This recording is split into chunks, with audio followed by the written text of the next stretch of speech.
इस संस्था के सभी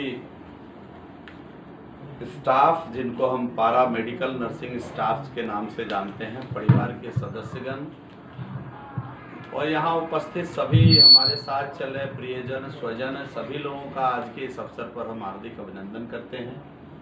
और लगातार इस सेवा में जो डॉक्टर साहब जुड़े हुए हैं, इनको मैं धन्यवाद देना चाहता हूँ कि अभी मैं थोड़ा सा बहुत कम समय में इन्होंने कुछ इक्विपमेंट दिखाया। नॉर्मली आई के क्षेत्र में इतना इन्वेस्टमेंट करके कोई लोग अस्पताल नॉर्मली नहीं चलाते हैं, और जिस प्रकार जो लेटेस्ट इक्विपमेंट के साथ यहाँ ट्रीटमेंट कर रहे हैं, मैं आपको धन्यवाद देना चाहता हूँ कि इस क्षेत्र में आप अच्छा काम कर रहे हैं और एक अच्छी सर्विस लोगों को, कि जो लोग एक्यूरेसी के साथ इलाज लेना चाहते हैं उनके लिए एक समुचित व्यवस्था आपने किया हुआ है। मैं इसके लिए आपको विशेष रूप से धन्यवाद देना चाहता हूँ। साथ ही साथ एक आग्रह करने वाला हूँ, अभी मैं जब भ्रमण कर रहा था, अंदर आपके इक्विपमेंट्स को देख रहा था, कोई किसी सज्जन ने कहा कि भाई गरीब का इलाज कैसे होगा, तो आप जवाब दे रहे थे कि उसकी भी मैंने व्यवस्था कर रखी है, अल्टरनेटिव इस प्रकार की व्यवस्था है।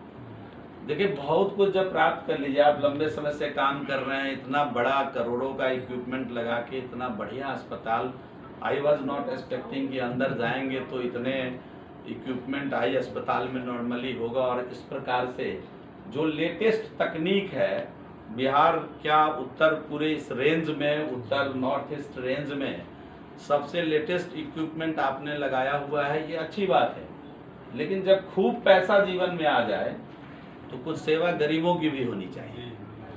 और स्वामी, मैं नहीं कह रहा हूँ, स्वामी विवेकानंद ने कहा, ये सभी साथी लोग बैठे हुए हैं, देखो किसी के जिंदगी में किसी की तनख्वाह 1 लाख है, 1,01,000 हो जाएगा तो उसके जीवन में क्या बदलाव आएगा, और 99,000 हो जाएगी तो उसकी दुनिया कौन सी लूट जाएगी, मुझे बता। कुछ नहीं होगा।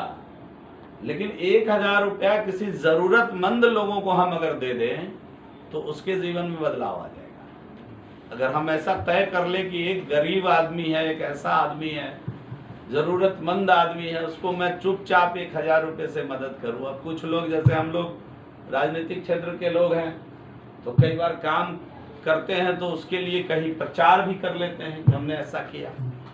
लेकिन ईश्वर की मदद जब करना हो तो चुपचाप करने की कोशिश करनी चाहिए, कि ऐसे लोगों को मदद करें जिनको जरूरत है। और कई बार आपके दिए हुए इस 1,000 रुपये से उसकी जिंदगी में बदलाव आ सकता है। और मैं वही आग्रह करने वाला था कि स्वामी विवेकानंद ने कहा कि अगर तुम भगवान की सेवा करना चाहते हो तो अपने लचड़े पिछड़े भाइयों की सेवा करो। और डॉक्टर तो सबसे प्रिय पुत्र है सरस्वती के, ईश्वर की उपाधि उनको दी गई है। अभी हम यहाँ से निकलेंगे, कहीं जाना है, किसी पेशेंट को, हमारा बहुत करीबी बच्चा है, एक्सीडेंट हो गया, उसको देखने जाना है। अब डॉक्टर को तो लोग, जब पेशेंट अंदर आता है, आई सेगमेंट की एक अलग बात है, लेकिन जरा उनको पूछिए कि जिनको दिख नहीं रही है उनकी दुनिया कितनी बेकार हो जाती है। उनके लिए दुनिया क्या है? कुछ भी नहीं, न रंग है, न जीवन में उल्लास है। कभी कभी आंख बंद करके इसकी फीलिंग हो सकती है। जिनके पास आंख है, हम दुनिया देख रहे हैं, इतनी खूबसूरत दुनिया को देख रहे हैं, केवल कभी आंख को बंद करके एहसास करने का प्रयास करें कि ये आंख क्या अनमोल चीज है। और इसको भगवान ने, हम समझते हैं कि सर्वोत्तम कृति के रूप में मानव शरीर में स्थापित किया है आंख। और इस सर्वोत्तम कृति का उपचार करने वाले डॉक्टर को सर्वोत्तम डॉक्टर कहा जा सकता है। मुझे नहीं मालूम कि लोग किस प्रकार उनकी ग्रेडिंग करते हैं और कैसा सोचते हैं, लेकिन मेरी व्यक्तिगत मैं ऐसा सोचता हूं कि मानव शरीर की सर्वोत्तम कृति अगर है तो आंख है, जिससे पूरी दुनिया दिखती है। और उस सर्वोत्तम कृति को ठीक रखने के लिए जो उसको उस पे काम कर रहे हैं, ऐसे डॉक्टर को, मेरी समझ में उनको सर्वोत्तम डॉक्टर की उपाधि मिलनी चाहिए। और कई बार हम कहते भी हैं डॉक्टर तो भगवान के दूसरे रूप है धरती पर, लेकिन इस मनोभाव से हमको काम भी करना चाहिए। हम दोनों ही बात कहने आए हैं। कई बार है कि हम यहाँ आए हैं तो केवल आपकी प्रशंसा करके चले जाएं, पता नहीं मेरी आदत में शुमार नहीं। तो हमको इसलिए ईश्वर डॉक्टर बनाया है कि हम ईश्वर के सबसे प्रिय हैं, सरस्वती के सबसे प्रिय पुत्र के नाते ये अवसर भगवान ने आपको दिया है। दुनिया में बहुत लोग हैं, क्यों डॉक्टर नहीं है? आप ही क्यों डॉक्टर हैं? तो ये सारी बातें जीवन में भी ध्यान रखनी चाहिए और प्रयास करना चाहिए कि समाज के अंतिम पंक्ति में खड़ा व्यक्ति अगर अपना आंख आपसे मांगने आया हो कि साहब डॉक्टर साहब आपके पास हुनर है, आपके पास जस है, आपके हाथ में कृति है, आप अगर हमारी मदद कर देंगे तो दुनिया को मैं भी देख सकता हूं, ऐसे लोगों पर जरूर यहां से एक भाव बना करके दया की दृष्टि रखनी चाहिए। वो जो दृष्टि है ना, वो एक अद्भुत दृष्टि है, वो भगवान विशेष लोगों को देते हैं। सब लोग इस काम को नहीं कर सकते हैं। और हम दोनों, आप दोनों डॉक्टर और डॉक्टर साहिबा दोनों पति पत्नी को दीर्घायु होने की भी शुभकामना देते हैं। आप दीर्घायु होइए और अपने काम को खूब मन से करते रहिए जिस प्रकार कर रहे हैं। और हम उम्मीद करते हैं कि आज के बाद से आप करते होइएगा। मुझे मालूम है कि हमारे जैसे लोग 2-4 लोग कभी भेज ही देते होंगे, मुझे मालूम है कि ऐसा होता होगा। सामाजिक क्षेत्र में जब आदमी रहता है, और आप तो खास तौर से सृष्टि के समाज से भी आते हैं, तो वहां तो सामाजिक सेवा भी करना पड़ता होगा, मुझे मालूम है, ये बात पड़ता होगा आपको। लेकिन इसके बावजूद मेरा कहना है कि थोड़ा सा इन बातों का अवश्य ध्यान रखना है। और मुझे लगेगा कि आज के बाद मानस पटल के अंदर ये बात बिठा करके 1-2 लोग ऐसे ढूंढ करके हम उसको गोद ले लेना, इसका आंख ने इसको ठीक कर देंगे, उसका प्रचार करिए, उसमें नाम कमाए। ठीक है, हमको कहीं पता चला गरीब है, नहीं कर सकता, उसको कर लेना, उसको आंख मिल गई तो उसकी तो दुनिया पता चले। कभी थोड़ी देर आंख बंद करके कोई कह दे जो इस हॉल से बाहर निकल के रोड पे चला जाना है, और कोई साथी ना हो, कोई सहारा ना हो, तो कैसा मन होता है। हम तो जब कॉलेज में पढ़ते थे, हमारे यहाँ ब्लाइंड स्कूल था एक दरभंगा में, पुअर होम, उनके लोग जब मुझे दिखते थे तो मैं सड़क जब पढ़ता था, कई बार लोग मैं उनके हाथ पकड़ के उनको सड़क पार कराने का प्रयास करता था। कई बार मुझे लगता है कि ये सारी चीजें कहीं न कहीं बंधी होती है, और आपके लिए ईश्वर उसको कहीं न कहीं जमा करके रखते हैं कि आपने जो किया है उस कर्मों का लाभ जरूर कहीं न कहीं मिलता है। और जितने लोग जुड़े हुए हैं सब लोगों को मैं शुभकामना देता हूँ। तो इस समयाभाव है, कभी फिर आप बुलाएंगे तो विस्तार पूर्वक जीवन जीने की कला पर भी कभी हम बात करेंगे। केवल यही काम नहीं है जो रात के 1 बजे ऑपरेशन करके आ रहे हैं और घर में बच्चे पूछ रहे हैं कहाँ हो, कहाँ थे।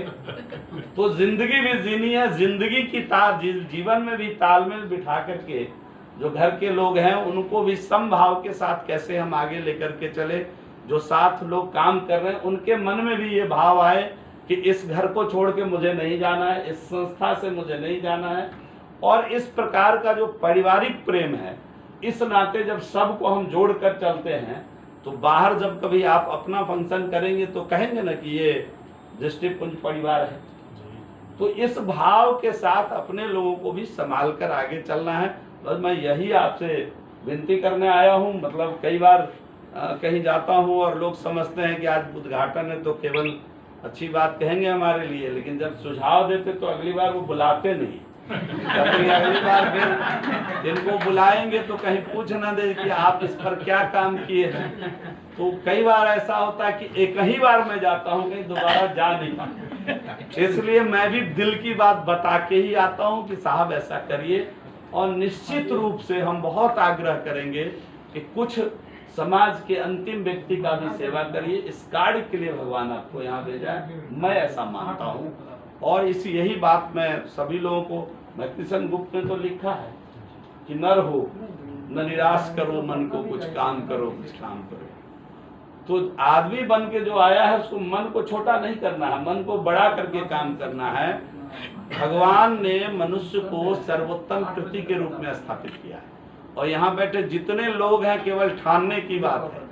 पंडित श्री राम शर्मा आचार्य ने कहा है कि मनुष्य ही एक ऐसा प्राणी है जो अपने भाग्य को स्वयं बदल सकता है। कुछ लोग बकवास करेंगे डेस्टिनी तय है, ये नहीं होगा। अब मेरे तो पिताजी 12 साल में चले गए दुनिया से, तो हम तो ट्यूशन पढ़ा करके डॉक्टर साहब बीएससी किया, एलएलबी किया, आगे की पढ़ाई जारी रखी, अपना नौकरी किया, फिर व्यापार किया, फिर राजनीतिक क्षेत्र में भी इच्छा थी, छात्र जीवन से विद्यार्थी परिषद से जुड़े हुए थे। तो राजनीतिक क्षेत्र में आकर के संपूर्ण मानवता की सेवा करने का मनोभाव लेकर आया हूँ। तो इसलिए इस भाव को मैं हर जगह प्रकट करता रहता हूँ। इसको थोड़ा सा विशेष रूप से ध्यान रखना है कि हमको नर बना करके भगवान ने भेजा है।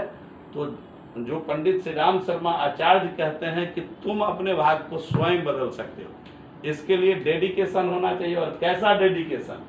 वैसा डेडिकेशन जिसको स्वामी विवेकानंद ने कहा कि उठो जागो और लक्ष्य का पीछा तब तक करो जब तक कि उसको हासिल नहीं कर लेते हो। दुनिया में डेडिकेशन का इससे बड़ा न कोई उदाहरण हो सकता है, न कोई लाइन हो सकती है, और न कोई मैनेजमेंट की शार्प बात हो सकती है। तो ये सारी चीजें वर्णित हैं, हमको करना है और उसको किस प्रकार करना है उसको डॉक्टर साहब ने प्रमाणित किया है कि पढ़ाई करी है, जॉब करा है, जॉब करने के बाद फिर अपना काम प्रारंभ किया है और अपने काम में आज इतने लोगों को नौकरी देना है, मतलब लेके साथ लेके चल रहे हैं। तो कई बार मुझे लगता है कि हुनर तो है, हुनर के साथ साथ इतने परिवार को जो एक साथ चलाने का अवसर आपको प्रभु ने दिया है, तो आप हमेशा ये मानकर चलें, आपकी उम्र चाहे जो भी हो, यहाँ काम करने वाले की उम्र जो भी हो,